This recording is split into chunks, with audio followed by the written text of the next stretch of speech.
बिस्मिल्लाहिर्रहमानिर्रहीम अस्सलाम वालेकुम। हमने कंप्यूटर साइंस की बुक स्टार्ट की हुई थी 7 क्लास की और लास्ट लेक्चर तक हमने इसके जोन से फर्स्ट 2 लेसन इनको कंप्लीट सॉल्व कर लिया था। उन वीडियोस का लिंक मैं नीचे डिस्क्रिप्शन में दे दूंगा। अब हम इसका लेसन नंबर 3 जोन से ये स्टार्ट किया हुआ था और लास्ट लेक्चर तक हमने इसकी एक्सरसाइज के ये एमसीक्यूज नेक्स्ट इसके जोन से शॉर्ट क्वेश्चन है इनको भी कंप्लीट सॉल्व कर लिया था। उस वीडियो का लिंक भी मैं नीचे डिस्क्रिप्शन में ही दे दूंगा। अब हम इसके आज लॉन्ग क्वेश्चन स्टार्ट करते हैं। फर्स्ट वाला है define pattern recognisation in your words. तो इसका आंसर जौन सा वो आएगा पेज नंबर 44 से, यहाँ से स्टार्ट होगा। पैटर्न रिकॉग्निशन, पैटर्न की पहचान। Pattern recognition is looking for pattern in the problem and determining if there could be any of the problems or solutions we have faced in the past can be applied here. के pattern की शिनाख्त, मसले में pattern की तलाश और किसी भी मसले या तस्वुर का तयन करना है जिसको हमने गुजरे हुए ज़माने में फेस किया था। It may also involve recognising shapes, sounds और इमेज। अब इससे नेक्स्ट है example. Pattern recognition is use to identify similarities between decomposed problems. If we are developing a game we can recognise similar objects, pattern and actions. कि अगर हम कोई game zone से वो तैयार कर रहे हैं तो इसमें हम मिलते जुलते एशिया, नमूनों और अमाल को पहचान सकते हैं। Finding this allows us to apply the same or slightly modified approach which make our solution more efficient. कि इनको तलाश करने से हमें वही तरमीम शुदा तरीकाकार का इतला करने की इजाज़त मिलती है जो हमारे हल को ज़्यादा मौसर बनाती है। यहाँ तक आंसर आएगा इसका। अब सेकंड वाला लॉन्ग क्वेश्चन है write an algorithm to find sum of 3 numbers. के 3 नंबरों का मजमुआ सम फाइंड करने के लिए एल्गोरिदम लिखें। इसका आंसर जोन से वो पेज नंबर 48 पे, यहाँ से स्टार्ट होगा। Algorithm to add 3 numbers and print their sum. कि एल्गोरिदम है 3 नंबरों का जमा करना और इनका जोन सा सम आया है उसका प्रिंट निकालना। पहला स्टेप आएगा स्टार्ट यानी कि शुरू। दूसरा स्टेप आएगा declare 3 integer variable number 1, number 2 and number 3। के 3 इंटीजर जोन से हैं उनका ऐलान करना है नंबर 1, नंबर 2 और नंबर 3। अब इंटीजर्स क्या होते हैं? इंटीजर्स होते हैं 0, प्लस का 1 या माइनस का 1, प्लस का 2 या माइनस का 2, प्लस का 3, माइनस का 3, इस तरह सोन चलते रहते हैं। ये सारे इंटीजर्स होते हैं। इन इंटीजर में से 3 इंटीजर लेने हैं। Take the 3 numbers to be added as input in variables number 1, number 2 and number 3 respectively. के 3 नंबरों को शामिल करने के लिए बतौर मुतगैर नंबर 1, नंबर 2 और नंबर 3 इनमें शामिल करना है। फोर्थ वाला है declare an integer variable sum to store the resultant sum of the 3 numbers.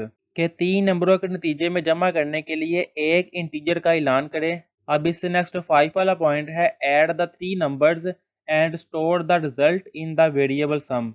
के इन 3 नंबर जोन से इनको जमा करें और जोन सा नतीजा आया है इसको महफूज करें। 6 वाला है print the value of the variable sum और 7 वाला पॉइंट है एंड।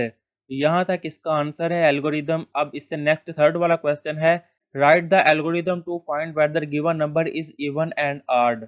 कि एल्गोरिदम लिखना है ये मालूम करने के लिए जोन सा नंबर गिवन है वो जुफ्त है या ताक। इसका जवाब आएगा पेज नंबर 48 से, यहाँ से स्टार्ट होगा।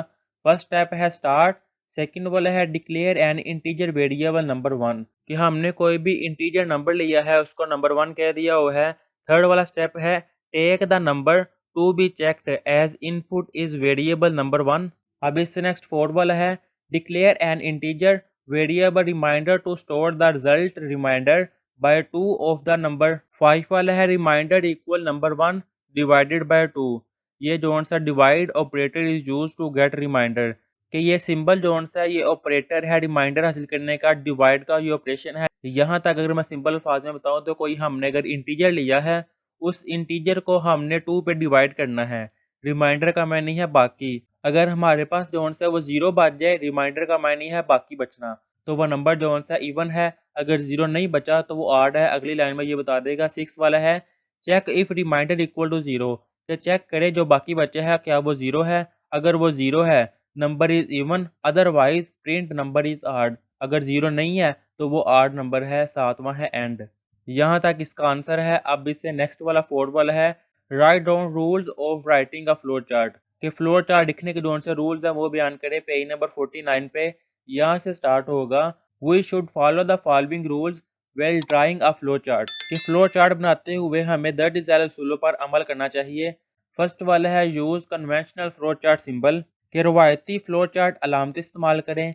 सेकंड वाला है every flow chart must have the start and and points कि हर फ्लो चार्ट में शुरू और इख्तितामी पॉइंट्स होने चाहिए। थर्ड वाला है each symbol should have one exit point accept the decision symbol कि हर अलामत का एक एग्जैक्ट पॉइंट होना चाहिए स्वाय फैसले की अलामत के। फोर वाला है flow lines should not cross each other कि जो सी फ्लो चार्ट वाली जो सी लाइन है वो अपर में एक दूसरे को अबूर ना करें, टच ना करें। फाइव वाला है the flow lines coming out of the decision symbol should be labelled properly कि जो सी फ्लो चार्ट की जो सी लाइनें हैं इनकी लाइनों को मुनासिब तरीके से लेबल करना चाहिए। यहाँ तक इसका आंसर है। अब इससे नेक्स्ट फाइव वाला है Why do not we consider memory in measuring efficiency of an algorithm? इसका आंसर आएगा memory is not considered a primary factor in measuring the efficiency of algorithms कि एल्गोरिदम की कारकर्दगी को मापने में मेमोरी को बुनियादी अंसर नहीं समझा जाता बिकॉज क्योंकि memory is not a big constant for modern computer system. जदीद कंप्यूटर सिस्टम के लिए मेमोरी कोई बड़ी रुकावट नहीं। The efficiency of an algorithm is primarily determined by the number of steps or operations that need to be executed to solve the problem कि algorithm की कारकर्दगी का तयन बुनियादी तौर पर इन इकदमात या कार्रवाइयों की तादाद से होता है जिन्हें मसले को हल करने के लिए अंजाम देने की ज़रूरत है। Therefore, a solution which takes fewer steps to solve a problem is considered more efficient. However, ताहम it is still important to consider memory usage when designing algorithms, especially in resource-constrained environments. ये answer आएगा question number 5 का। अब आगे है question number 6। Draw flow chart to find sum of 3 numbers कि flow chart जोन सा उसको ड्रा करे 3 नंबरों को जमा करने वाला तरीका जोन सा है। इसका आंसर आएगा पेज नंबर 50 से। ये आएगा फ्लो चार्ट के स्टार्ट करना है पहले वो हमने जो एल्गोरिथम लिखा था अब उसको फ्लो चार्ट में कन्वर्ट कर देना है। Input 3 number A B C जोन से भी हमने 3 नंबर लेने हैं उनको ए बी सी का नाम दे दिया है। ए प्लस बी प्लस सी के इन तीनों को सम किया है। जो भी हमारा आंसर आएगा वो प्रिंट सम आएगा और इससे नेक्स्ट स्टेप है स्टॉप। ये आंसर है इसका। अब इससे नेक्स्ट है question number 7। Draw flow chart to find whether given number is even and odd कि फ्लो चार्ट ड्रा करना है कि जो सा नंबर दिया हुआ है वो जुफ्त है या ताक। इसका आंसर आएगा पेज नंबर 51 पे। ये फ्लो चार्ट है कि स्टार्ट करना है। इनपुट आ नंबर कोई भी नंबर लेना है फिर जो नंबर दिया है उसका नाम ए रखना है फिर उस नंबर ए को 2 पे डिवाइड करना है। अगर हमारे पास रिमाइंडर जोन से है कि बाकी जोन से वो 0 बच जाए तो फिर जोन सा हमारा आंसर है वो इवन है। अगर 0 नहीं बचेगा 0 नहीं तो प्रिंट जोन सा वो आड है। यहाँ पे ये स्टॉप हो जाएगा। अब इससे नेक्स्ट 8 वाला है how can be measure the efficiency of a solution. इसका आंसर आएगा पेज नंबर 52 पे। यहाँ से स्टार्ट होगा efficiency of a solution. There can be more than one solution for one problem and one solution can be more efficient than others कि जौन सा एक प्रॉब्लम है उसका एक सोल्यूशन हो सकता है या एक से ज़्यादा भी उसके सोल्यूशन हो सकते हैं और कौन सा जौन सा जवाब है वो दूसरे की निस्बत ज़्यादा एफिशिएंट है ज़्यादा अच्छा है। Efficiency of a solution is measured by following parameter कि जौन से सोल्यूशन की एफिशिएंसी को मापने के जौन से पैरामीटर है वो नीचे दिए गए हैं। Number of steps execute by the solution to solve the problem और सेकंड वाला है memory consumed by the solution कि जो से सोल्यूशन के स्टेप्स हैं उनकी मदद से माप सकते हैं और जो सी मेमोरी कितनी इस्तेमाल की है उसकी मदद से हम माप सकते हैं। So we can say the efficiency of a solution is always measured in terms of number of steps taken by the solution. हम ये कह सकते हैं कि जो सा सोल्यूशन है इसकी कारकर्दगी को हमेशा नंबर के लिहाज से मापा जा सकता है। The solution which solve a problem is less number of steps is considered more efficient than that which takes more step for solution because memory is not an issue for computer system now। ये बताया गया है कि solution की जो सी efficiency उसको मापने के दो तरीके थे, एक तो step वाला और दूसरा कंप्यूटर की मेमोरी की वो कितनी मेमोरी कंज्यूम कर रहा है। लेकिन यहाँ पे ये बताया गया है कि सिर्फ और सिर्फ स्टेप्स को फॉलो किया जाता है, मेमोरी का लिहाज नहीं रखा जाता क्योंकि अब जो कंप्यूटर है उनकी बहुत ज़्यादा मेमोरी होती है।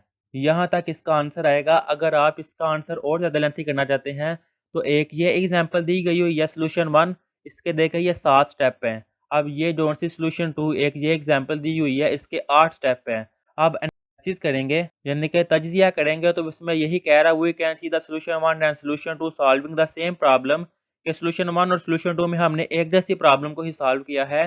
Solution 1 is solving the problem with 7 step using four variables A B C and largest while solution 2 is solving the same problem in 8 step के सोल्यूशन 7 में हमने जो सा सॉल्व किया है 3 नंबर लेकर ए बी सी 7 स्टेप में, और जो सा सोल्यूशन 2 है इसमें जो से स्टेप्स हैं वो 8 हुए हैं।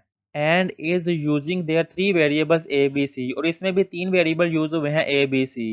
As solution 1 solving problem is less number of step and we can solution 1 is more efficient than solution 2 also is consume less memory. तो इसने हमने ये तजिया किया है कि सोल्यूशन 1 के 7 स्टेप है, सोल्यूशन 2 के 8 स्टेप हैं, तो सोल्यूशन 1 जो है वो ज़्यादा एफिशिएंट है।